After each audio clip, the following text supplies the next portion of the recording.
को।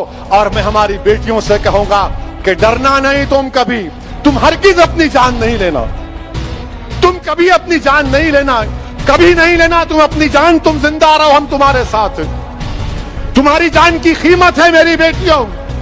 अगर तुम्हारा बाप तकलीफ में तो हम भी तकलीफ में, मगर कभी अपनी जान मत लो। छोड़ो, लात मारो उस गधे को, उस जालिम को जो तुमको मारता है, तुमसे जहज का मुतालबा करता है।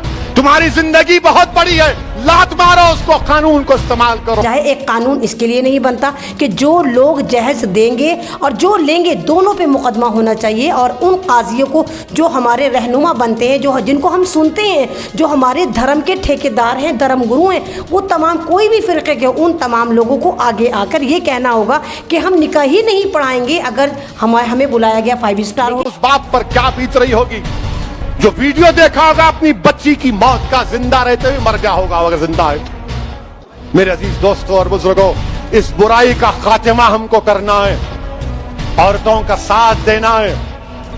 औरतों को हकीर मत समझो, औरतों का साथ दो। लेकिन आयशा ने जो एक मिसाल कायम करी है, आयशा ने जो एक मैसेज दिया समाज को, एक हंसते मुस्कुराते उसने ज़िंदगी को ख़त्म करा और कहा कि तुम्हारी वजह से जा रही, वो पानी में डूब कर मरी। उसका मैसेज ये था, मैं डूब कर मर रही हूँ जबकि तुम्हें डूब के मरना चाहिए। माँ जब एक तरह से अपनी दुल्हन ढूंढने जाती है समाज में, तो वो दुल्हन नहीं लेकर आती, वो उसका जो एक लेवल होता है इतना हाई होता है कि एजुकेटेड हो, खूबसूरत हो, अमीर हो, आला ज़ात की हो और हमारी वाहवाही हो, बारात का इस्तकबाल अलग हो, हमें सोने का सामान मिले, हमें ये मिले। मतलब एक तरह की जो मंडियाँ सजती हैं, उसकी कुर्बानी जो दी वो आयशा नाम की एक मासूम लड़की ने दी। तो ये मिथ तोड़ने के लिए, इस चीज़ को ख़त्म करने के लिए मेरे भारत के नौजवानों को आगे आना पड़ेगा। हम करेंगे इस जंजीरों को तोड़ के हम आगे बढ़ेंगे, हम निकाह को आम करेंगे, हम लड़कियों को बिना जहेज के शादी करेंगे। और जो लड़कियां अपनी ससुरालों से तंग आ चुकी हैं, डिवोर्स हैं, उन लोगों की शादी के लिए भी उन नौजवानों को आगे आना चाहिए।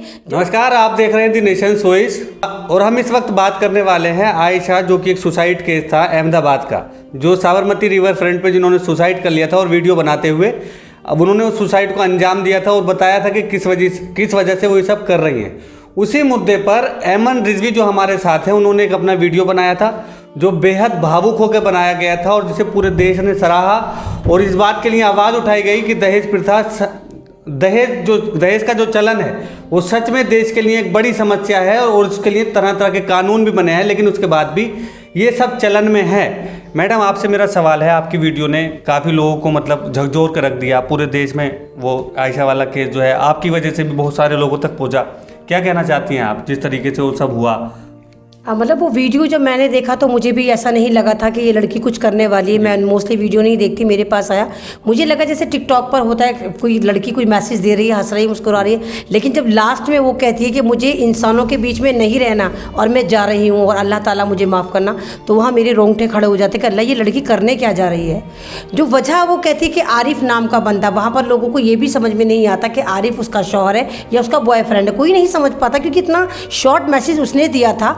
बाद में पता चला कि आरिफ इतना ख़तरनाक आदमी था, जो उसका शौहर था, जिससे वो इतनी बेपनाह मोहब्बत करती थी। उसने उसकी ज़िंदगी इतनी तंग कर दी थी उस जहेज़ के पीछे, और वो मुसलसल जाना चाहती थी। उसकी शादी राजस्थान में हुई थी, लड़का राजस्थान का था, वो अहमदाबाद में, उसके फादर एक टेलर का काम करते, वो अहमदाबाद में गरीब फैमिली से थी।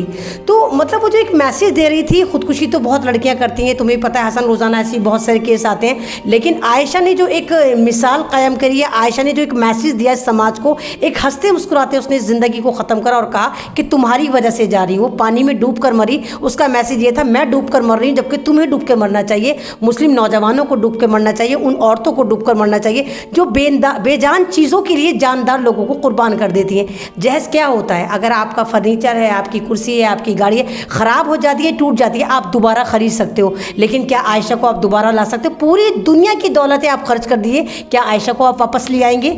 तो एक बेजान चीज़ के लिए, एक पैसे के लिए आप धड़ाधड़ जो ज़िंदगियाँ ख़त्म कर रहे हैं, उसका एक मैसेज था आयशा, जो उसने खुदकुशी कर ली, हालांकि उसको नहीं करनी चाहिए थी, लेकिन करने के बाद भी वो समाज को एक जन्नाटेदार तमाचा मार कर गई यहाँ के नौजवानों को, जो अपनी माँओं के कहने में चलते हैं। मैं ये नहीं कहती कि अपनी वालदा का कहना नहीं माने, अपनी माता जी का नहीं माने, लेकिन अल्लाह ताला ने माँ की मोहब्बत का जो एक लेवल रखा है वो अलग रखा है, बहन की मोहब्बत का फोल्डर अलग है, बीवी की मोहब्बत का फोल्डर अलग है। तो वो सारे फोल्डर जो हैं वो सारे हावी हो जाते हैं भारतीय कल्चर में कि सिर्फ माँ माँ माँ रह जाती है। और माँ जब एक तरह से अपनी दुल्हन ढूंढने जाती है समाज में, तो वो दुल्हन नहीं लेकर आती, वो उसका जो एक लेवल होता है इतना हाई होता है कि एजुकेटेड हो, खूबसूरत हो, अमीर हो, आला ज़ात की हो, और हमारी वाहवाही हो, बारात का इस्तकबाल अलग हो, हमें सोने का सामान मिले, हमें ये मिले, मतलब एक तरह की जो मंडियाँ सजती हैं उसकी कुर्बानी जो दी वो आयशा नाम की एक मासूम लड़की ने दी।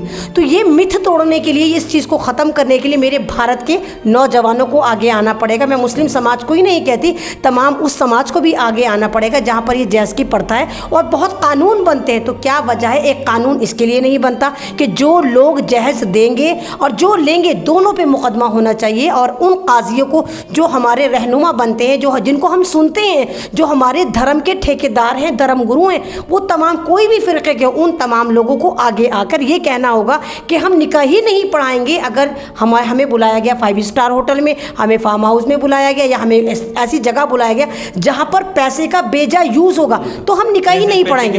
हाँ, पैसे की नुमाइश होगी, तो यहाँ पर सबको आगे आना होगा। तो आयशा जो है वो एक सीख देकर गई है कि मुसलमान नौजवानों, तुम बहुत अच्छे हो, सब कुछ है, लेकिन तुम अगर चाहो तो तुम तकदीरें बदल सकते हो, तुम निकाह को आम कर सकते हो। और हमारे इस्लाम में तो निकाह आम है। हमारे यहाँ तो ये तक है कि वालिदैन अगर सो के उठ रहे हैं और उनकी बेटी जवान है, तो अगर सड़क पे जाने वाला पहला जवान उनको सही लगता है तो उससे निकाह कर देंगे, यानी इतना निकाह आम है। आप देखिए, अब निकाह आम नहीं, इस वक्त जिना आम है। आप कहीं भी लड़की को ले जाइए होटल में, आराम से 400-500 में आप उसके साथ कुछ भी करिए, कौन पूछता? नहीं पूछता। लेकिन जब आप शादी के लिए आते हैं तो आप सोचते हैं कि नहीं, पहले मैं इतना कमा लूँ, मुझे इतना जहेज देना है, मुझे इतनी बरी चढ़ानी है, मुझे फार्म हाउस का इतना देना है, उतना देना है। तो यानी कि जिना को आपने आम करा, निकाह को आपने मुश्किल करा। तो वही मैसेज मेरा है कि मैं ये चाहती हूँ कि आप तमाम लोग निकाह को आम करें और जिना खुद ही रुखसत हो जाएगा। जहेज को भी छोड़िए आप। मैडम, आपने कहा कि लड़के वाले मतलब ऐसा दहेज ढूंढते हैं, पढ़ी लिखी ढूंढते हैं, सब ठीक है, हम आपकी बात की कदर करते हैं, लेकिन दूसरी तरफ भी तो देखिए ना, लड़की वाले भी तो सरकारी नौकर ढूंढते हैं, खानदानी रईस ढूंढते हैं, ये सब चीज़ें होती हैं। हाँ, वहाँ भी लड़की वाले भी गलत है। खैर, अब तो सरकारी नौकरियाँ 6 साल से सरकारी नौकरी है ही नहीं, जब से मोदी सरकार आई है। तो सरकारी नौकरी, वो जो लोग अगर लड़की वाले भी अपना एक क्राइटेरिया लेकर चलते हैं, वो भी गलत है। और मैं ये नहीं कहती कि हर जगह लड़का कसूरवार होता है, नहीं होता है। आप देखिए, इसी जहेज की वजह से 70% लड़कियाँ जो हैं बेजा यूज़ कर रही हैं अपने ससुराल वालों का। आए दिन वो धमकियाँ देती हैं कि हमें परेशान करा, हमारी डिमांड नहीं मांगी, हम तुम्हें जहेज के इल्ज़ाम में फंसवा देंगे। तो यानी सारी फिसाद की जड़ ये जहेज ही है। अगर इसको ही ख़त्म कर दिया जाए तो मुआशरा खुद ही सही हो जाएगा। तो ना वो लड़के परेशान होंगे जिनको बीवियां परेशान करती है जहेज के नाम पे, और ना वो लड़कियां परेशान होंगी जिनको ससुराल वाले परेशान करते हैं। तो सारे फिसाद की जड़ ये जहेज ही है। इसी लानत को ख़त्म करना चाहिए और पूरा का पूरा इस पर एक मिशन चलना चाहिए कि हम बॉयकॉट करते हैं जहेज का। एक सवाल मैडम आपसे मेरा ये है कि जो आयशा वाला केस था, आपका वीडियो काफ़ी वायरल हुआ, लोगों ने सराहा भी, मतलब वो जो भी हुआ, उसके बाद आयशा के जो फादर हैं उन्होंने भी स्टेटमेंट दिया कि बहुत लड़ चुके हैं अब हिंदू मुस्लिम, अब बेटियों के लिए लड़ना है हमें, ठीक है, दंगे वंगे बहुत हो चुके हैं, अब बेटियों के लिए लड़ो, और मेरी बेटी तो मर गई लेकिन जो और मेरी बेटियां आयशा के हैं उन्हें बचा लिया जाए। तो आप जो है केवल ये मतलब वीडियो तक महदूद है आपका जो संदेश है, कि इसके लिए कोई काम भी करने वाली है कि जिससे कि दहेज के जो सिस्टम है उसको ख़त्म किया जा सके? नहीं, मैं देखिए हर फील्ड में काम करती हूँ, लेकिन हाँ, मैंने दहेज पे अभी तक काम नहीं करा था। ऐसे मैं लोगों की मीटिंग करके खुद बहुत बोलती हूँ। और आयशा के फादर की मेरे से बात भी हुई है, लियाकत साहब है, उनकी मेरे से बात हुई है। मैसेज आया था मेरा उनका मैसेंजर पे कि वो मुझसे बात करना चाहते हैं। और आप यकीन करिए, अब तक मेरे फेसबुक पेज पर कम से कम 1000 मैसेज आ चुके हैं कि हम आयशा बनने जा रहे हैं या हमें आयशा बना दिया जाएगा, आप हमारी मदद कीजिए। वो कोई अपने मैके में है, कोई अपने ससुराल में।